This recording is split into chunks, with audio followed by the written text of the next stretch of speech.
बातमी आणि बरंच काहीची सुरुवात एका मोठ्या आणि महत्त्वाच्या बातमीने आपण करूया। शरद पवार जर मुख्यमंत्री असते तर चित्र वेगळं असतं असं मोठं आणि महत्त्वाचं वक्तव्य मंत्री यशोमती ठाकूर यांनी केलेलं आहे। यशोमती ठाकूर यांच्या या वक्तव्यानंतर महाविकास आघाडी सरकारमध्ये धुसफूस सुरू आहे की काय अशी जोरदार चर्चा पुन्हा एकदा सुरू झालेली आहे। छोटा मुंह बड़ी बात असं म्हणत मंत्री यशोमती ठाकूर यांनी मुख्यमंत्री पदावरून आता एक मोठं वक्तव्य केलंय। शरद पवार जर मुख्यमंत्री असते तर महाराष्ट्राचं चित्र जरा वेगळं असतं असं वक्तव्य यशोमती ठाकूर यांनी केलेलं आहे। यशोमती ठाकूर यांनी नेमकं काय म्हटलंय पाहूया। छोटा मुंह बड़ी बात, लेकिन साहेब आपण जर महाराष्ट्राचे मुख्यमंत्री असतात तर मुख्यमंत्री महाराष्ट्राचं चित्र अजून काय राहिलं असतं। महाविकास म्हणजे टाळे वाजायला काहीच हरकत नाही आणि पवार साहेबांसाठी तर जोरदार तालिया म्हणेलो। महाविकास आघाडी ज्या वेळेला झाली हो 4 वेळेला साहेब मुख्यमंत्री होते, पण आज काळाची गरज आहे आणि म्हणून ज्या वेळेला महाविकास आघाडी म्हणजे निवडणुका झाल्या त्यावेळेला मी म्हटलं होतं, पवार साहेब मला म्हणाले होते की हो मी ऐकलं तुझं टीव्हीवर, मला कोणी काही सांगितलं नव्हतं, पण पवार साहेब या ठिकाणी आहे। अमरावती मधल्या कार्यक्रमादरम्यान यशोमती ठाकूर यांनी हे वक्तव्य केलेलं आहे आणि यशोमती ठाकूर यांच्या या वक्तव्यानंतर आता अनेकांच्या भुवया उंचावल्या आहेत। त्यांच्या या वक्तव्याचा नेमका अर्थ काय काढायचा असा प्रश्न देखील आता चर्चेला जातो आहे। यशोमती ठाकूर यांनी हे एक अतिशय महत्त्वाचं मोठं वक्तव्य केलेलं आहे। त्यांच्या या वक्तव्यावरून आता महाविकास आघाडीमध्ये धुसफूस सुरू आहे की काय अशी देखील जोरदार चर्चा सुरू आहे।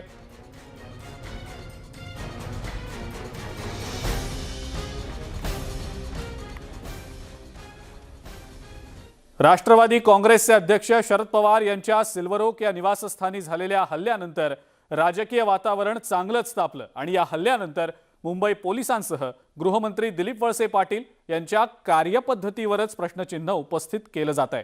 त्यामुळे रविवारी दिवसभर पोलीस अधिकाऱ्यांच्या बैठकांचं सत्र सुरू होतं। याच वेळेला राष्ट्रवादी काँग्रेसमध्ये थेट गृहमंत्री बदलाचीही चर्चा सुरू झाल्याची माहिती मिळतेय। आधी पोलीस आयुक्तांसह वरिष्ठ अधिकाऱ्यांची बैठक, नंतर गृहमंत्र्यांची खासदार सुप्रिया सुळेंसोबत चर्चा आणि त्यानंतर गृहमंत्र्यांची पोलीस महाधिवक्ता आणि सरकारी वकिलांसोबत उच्चस्तरीय बैठक। शुक्रवारी शरद पवारांच्या घरावर झालेल्या हल्ल्यानंतर मुंबई पोलीस आणि गृहमंत्र्यांवरही प्रश्नचिन्ह उपस्थित केलं जात आहे। त्यानंतर रविवारी दिवसभर पोलीस आणि गृहमंत्र्यांचं हे बैठक सत्र सुरू होतं। राज्याचे गृहमंत्री दिलीप वळसे पाटील यांनी पोलीस आयुक्त संजय पांडे, सहआयुक्त विश्वास नांगरे पाटील, दिलीप सावंत, महाधिवक्ता आशुतोष कुंभकोणी, विशेष सरकारी वकील प्रदीप घरत यांच्या सोबत एक उच्चस्तरीय बैठक घेतली। यामध्ये पवारांच्या आणि इतर नेत्यांच्या सुरक्षेवर चर्चा झाली। या बैठकीत शरद पवार यांच्या सुरक्षेसह अनेक नेत्यांची सुरक्षेत वाढ करण्यात आली आहे। आझाद मैदान ते सिल्वर ओक दरम्यान पडणारे संपूर्ण CCTVची चौकशी करणार असल्याची माहिती सूत्रांकडून मिळत आहे। या बैठकीमध्ये खास करून पोलीस आणि सायबर सेल त्याचबरोबर गुप्तचर यंत्रणा यांच्या अभावामुळे हा हल्ला घडला असल्याचा निष्कर्ष काढण्यात आला आहे। दुसरीकडे पवारांच्या घरावरील हल्ल्यानंतर राष्ट्रवादीमध्ये खतखत सुरू आहे। पोलीस आणि गुप्तचर यंत्रणांच्या अपयशामुळे आंदोलक पवारांच्या घरापर्यंत पोहोचल्याचं सर्वच नेते बोलतायत। पवार साहेब सुरक्षिततेच्या दृष्टीने कधी काळजी घेत नाही। संरक्षणासाठी त्यांच्याकडे फार मोठा ताफा असतो अशी परिस्थिती नाही आहे। त्यामुळे ही लोक आज जात असताना आणखीन पुढे आत गेले असते तर काय घडलं असतं हे विचारही आपण करू शकत नाही। त्यामुळे ही गंभीर घटना आहे। याच्या बाबतीत सखोल माहिती कारवाई होणं आवश्यक आहे।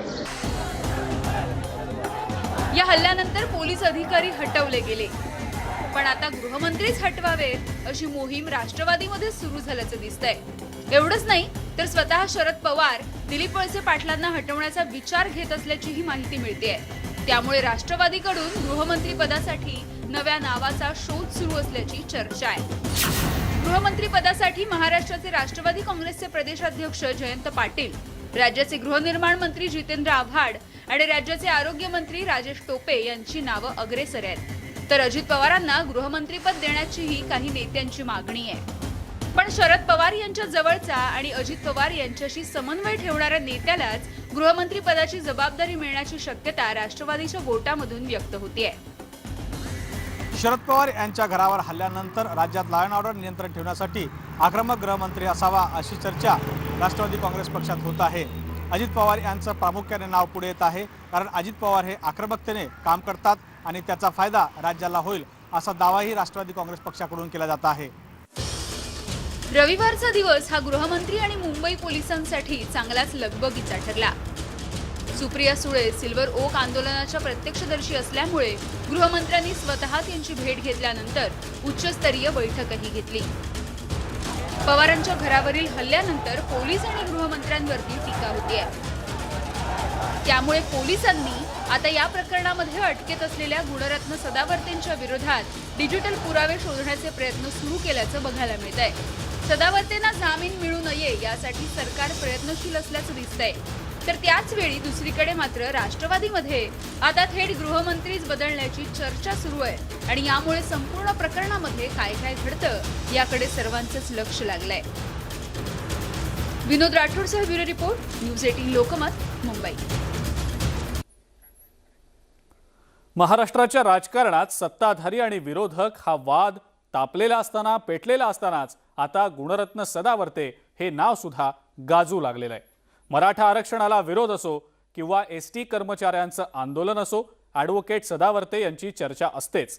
आता तर चक्क शरद पवार यांच्या घरावर झालेल्या हल्ल्यामुळे सदावर्तेंनी आणखी एक वाद ओढवून घेतल्याचं बोललं जात आहे। पाहुयात वादकर्ते गुणरत्न सदावर्ते यांचा हा रिपोर्ट।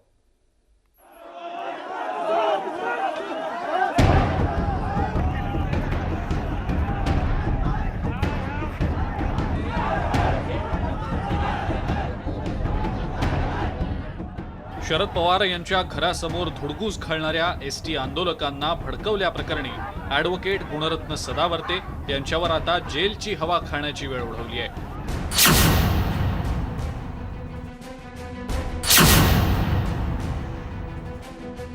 नांदेडच्या मध्यमवर्गीय कुटुंबात जन्मलेले गुणरत्न सदावर्ते वकिली करण्याआधी डेंटिस्ट होते, पण त्यांनी डॉक्टरकीला रामराम करत पांढरा कोट उतरवला आणि वकिलीचा काळा कोट अंगावर चढवला। गेल्या काही काळापासून सदावर्ते सातत्यानं चर्चेत राहिले।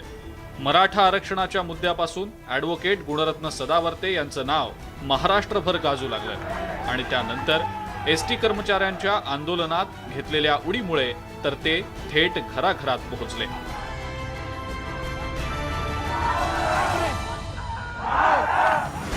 आणि सदावर्ते यांचा काही खरं तर एसटी कामगार त्यांच्या मागण्या यांच्याशी काहीच संबंध नव्हता, पण ज्या क्षणाला म्हणजे सदाभाऊ खोत आणि अन्य नेते त्या सगळ्या ह्याच्यातून बाहेर पडले, त्यानंतर सदावर्ते यांनी त्या आंदोलनामध्ये उडी घेतली, त्याचं नेतृत्व केलं।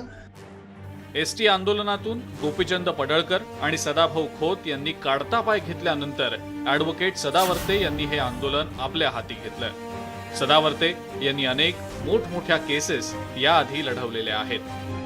ॲडव्होकेट गुणरत्न सदावर्ते मूळचे नांदेडचे आहेत। सदावर्ते यांचे वडील निवृत्ती सदावर्ते पोलीस खात्यात कर्मचारी होते।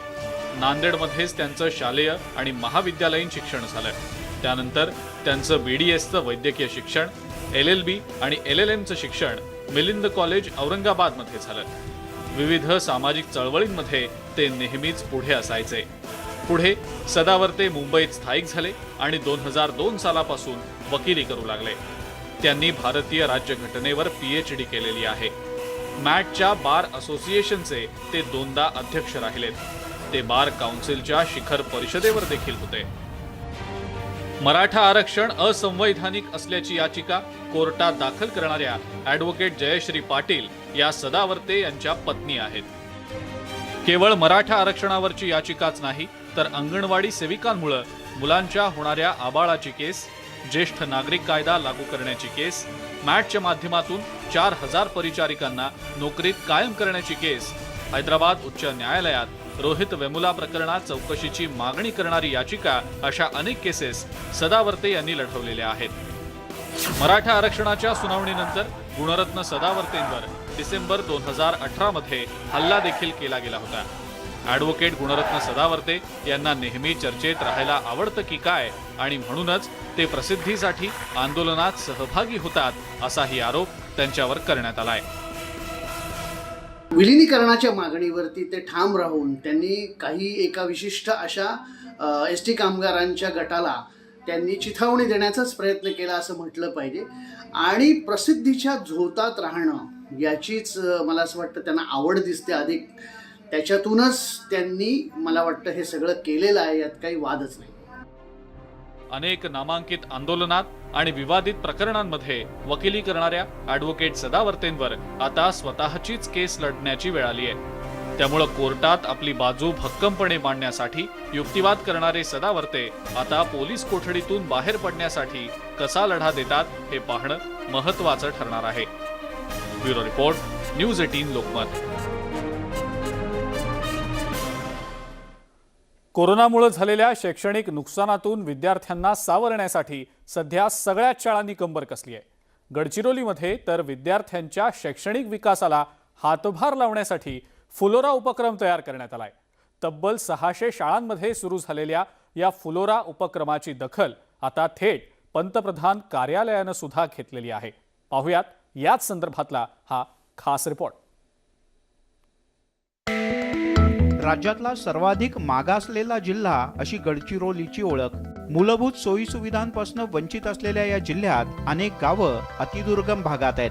त्यामुळे या भागातल्या विद्यार्थ्यांची शैक्षणिक गुणवत्ता वाढावी यासाठी जिल्हा परिषदेच्या शाळांमध्ये जिल्हा परिषदेचे मुख्य कार्यकारी अधिकारी कुमार आशीर्वाद यांच्या संकल्पनेतून फुलोरा उपक्रमाची सुरुवात झाली.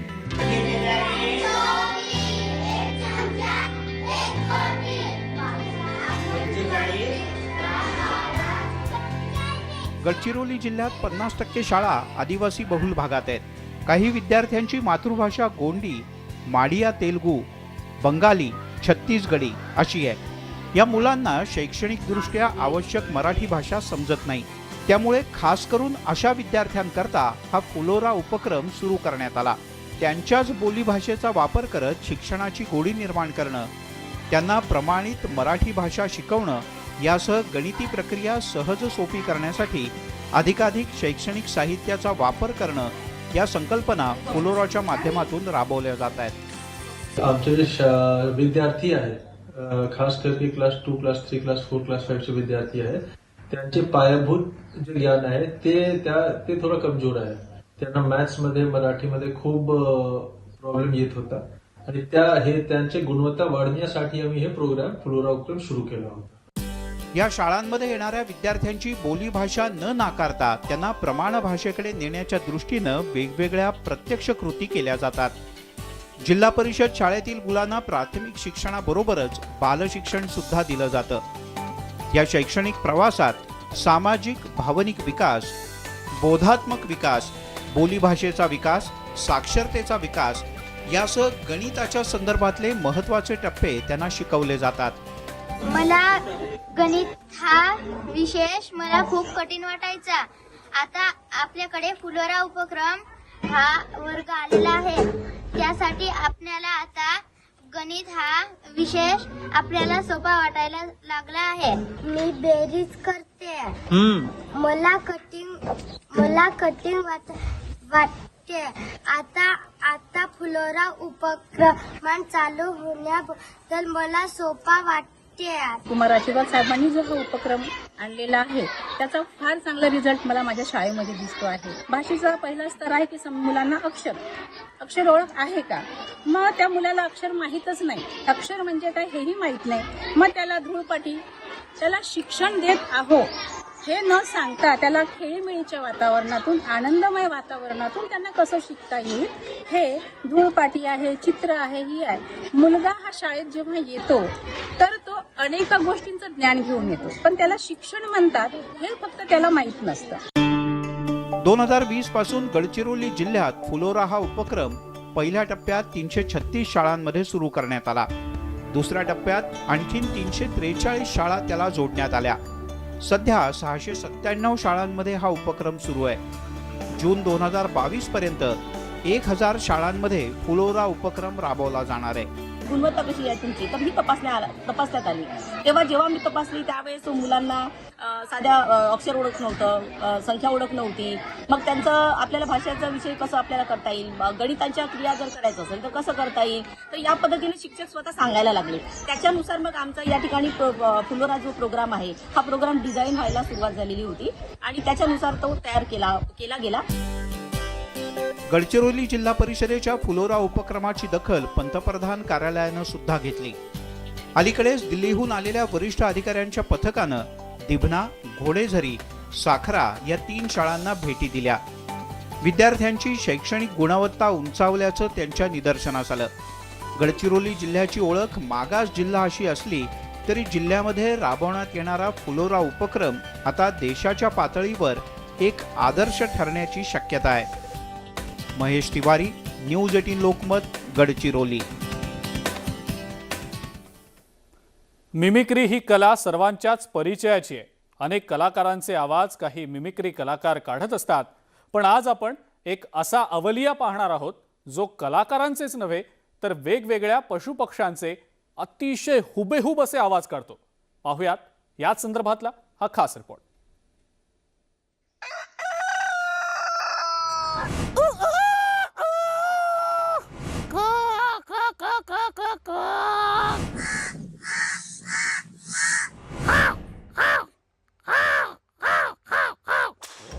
आवाजांचं अनोखं वैविध्य असलेले हे आहेत रंगनाथ रवळे.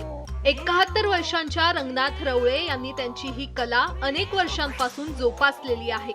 2 कुत्रे एकमेकांसमोर आले तर कसे गुरगुरतात.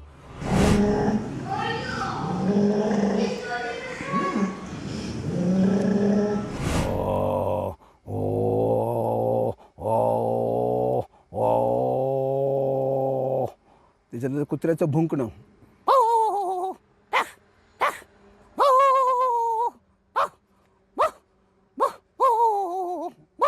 त्याच्यानंतर एकच कुत्रा लांबून आवाज देतो. रंगनाथ रवळे हे मुंबईत बेस्ट मध्ये कंडक्टर होते. सेवानिवृत्तीनंतर त्यांना त्यांच्या या छंदानं ओळख मिळवून दिली. अष्टविनायक गणपतीमधील एक प्रमुख गणपती म्हणजे ओझर. ओझर या मूळ गावी रंगनाथ रवळे आता रमलेले आहेत. मी शालेय शिक्षण घेत असतानाच मला इथल्या ग्रामीण भागातल्या जे पशुपक्ष्यांचे आवाज वगैरे हे मला ज्ञात होते आणि मी प्रयत्न केल्यानंतर मला ते आवाज काढायला लागलो आणि मला कुठेही स्टेज नाही मिळालं. पण शाळेत असताना जर मला सवय लागली आणि मी त्याचा सराव आणखीन वेगवेगळा सराव करून मी प्रयत्न केले आणि मला बरेचसे आवाज काढता आले. विविध पशुपक्ष्यांचा आवाज काढणारे रंगनाथ रवळे हे निर्व्यसनी आहेत. मात्र त्यांनी दारुड्याची मिमिक्री करून दिलेला हा संदेश ऐका. दारू पिऊन कुणी चांगला होत नाहीये. फक्त दारू पिऊन आपलं कुटुंब सांभाळलं पाहिजे हे फक्त उद्देश आहे. लोकांनी आपलं जास्ती दारूच्या व्यसनात न जाता आपलं स्वतःचं संरक्षण केलं पाहिजे. पशुपक्ष्यांचा आवाज काढणारे आणि दारुड्याची मिमिक्री करणारे रंगनाथ रवळे हे त्यांच्या कलेमुळे चर्चेत आलेत. आणि मिमिक्री जर अशी जोरदार असेल तर चर्चा होणारच. रायचंद शिंदे, न्यूज 18 लोकमत, जुन्नर. आणि या सगळ्या महत्त्वाच्या बातम्यांसोबतच बातमी आणि बरंच काही मध्ये वेळ झाली इथंच थांबण्याची. ताज्या बातम्या आणि अपडेटसाठी बघत राहा फक्त न्यूज 18 लोकमत.